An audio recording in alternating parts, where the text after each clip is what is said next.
কেউ সাইকেল নিয়ে খেলা দেখান, কেউ বা দড়ির উপর ঝুলে শরীরের ভারসাম্য বজায় রাখেন, কেউ বা বিপজ্জনক স্টান্টের মাধ্যমে দর্শকদের মুগ্ধ করেন।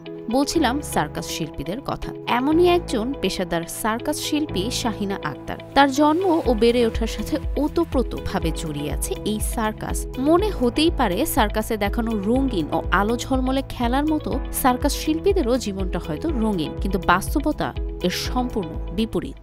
এই বাচ্চারা আমাদের কাছেই থাকে, আর মাও মারা গেছে আর বাবাও মারা গেছে। তাহলে এই বাচ্চারা শুরু থেকে এখন সার্কাস শিখতেছে, বড় হলে তো সার্কাস করবে, এও বিয়ে করবে এই জগতে, ওরও বাচ্চা হবে এই জগতে। তাহলে এই বাচ্চারা যদি কোনো হেল্প না পায়, এই বাচ্চাটাকে আমাদের খাওয়াইতে পড়াইতে হয়, তাহলে আরও তো হেল্পের দরকার আছে। এই তো ইতিম অসহায়, কিন্তু আমাদের সরকার দেখে না। ম্যাজিক হার্বাল টুথপেস্ট দূর করে দুর্গন্ধ সৃষ্টিকারী দাঁতের সমস্যা। ইয়েস, দেখাও তোমার ম্যাজিক। যখন সার্কাস বন্ধ হয় তখন বিভিন্ন কাজ করি, হয়তো কেউ গার্মেন্টস, কারো চার দোকান, আমাদেরও দোকান আছে, দোকানদারি করি। কিন্তু সরকারের কাছে আমাদের একটা আবেদন যে আমাদের সার্কাসের পারমিশনটা দিক, আমাদের কিছু হেল্প করুন। কি জন্য আমরা তো সার্কাস ছাড়া অন্য কিছু পারি না, আমরা তো অন্য কিছু জানি না। মানুষকে আনন্দ দিয়ে গেলেও নিজের জীবনে আনন্দ বলতে যেন কিছুই নেই। নেই আর্থিক সচ্ছলতা, আছে কেবল কঠিন পরিশ্রম, ঝুঁকি আর ভবিষ্যৎ অনিশ্চয়তা। এমনকি নেই কোনো সরকারি পৃষ্ঠপোষকতাও। দর্শকদের আনন্দ দিতে না পারলে মেলে না হাততালিও। তখন পেটে খাবার জোটানো কঠিন হয়ে পড়ে। কেবলমাত্র পেশার প্রতি ভালোবাসা এবং জীবিকার প্রয়োজনেই যেন পাহাড় সম কঠিন পথ পাড়ি দিচ্ছেন এই সার্কাস শিল্পীরা।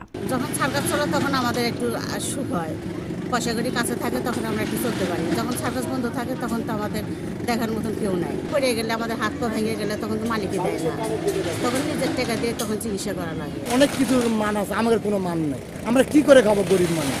আমার মা আছে, বোন আছে। আমাদের এই কষ্ট শুধু দর্শকরা আনন্দ দেওয়ার জন্য।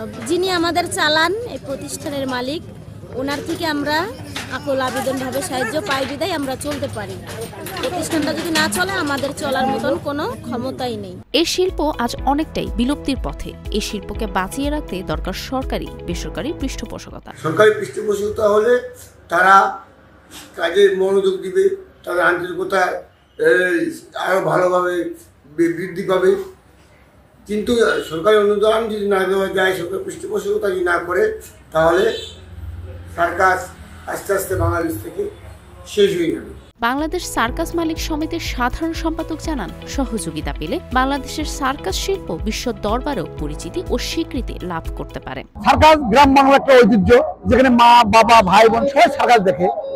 আমরা বিগত কোনোদিন এই সার্কাস শিল্প থেকে সরকার থেকে কোনো আমরা সহায়তা পাই নাই। আমরা যদি সরকার আমাদেরকে একটু সহায়তা করে, একটু নেক নজর দেয়, তাহলে আমরা সারা বিশ্বের মধ্যে সবচেয়ে ভালো সার্কাস দেখাতে পারবো। চায়নাকে ফেল করবো আমরা। প্রধান উপদেষ্টার কাছে আমাদের আকুল আবেদন থাকবে, শিল্পকে হারাতে দিলে যাতে হারাবে তার ঐতিহ্য ও পরিচিতি। তাই সরকারি ও বেসরকারি পৃষ্ঠপোষকতায় আবারও সার্কাস শিল্প ফিরে পেতে পারে তার হারানো জৌলুস। বুশরা সুলতানা, RTV।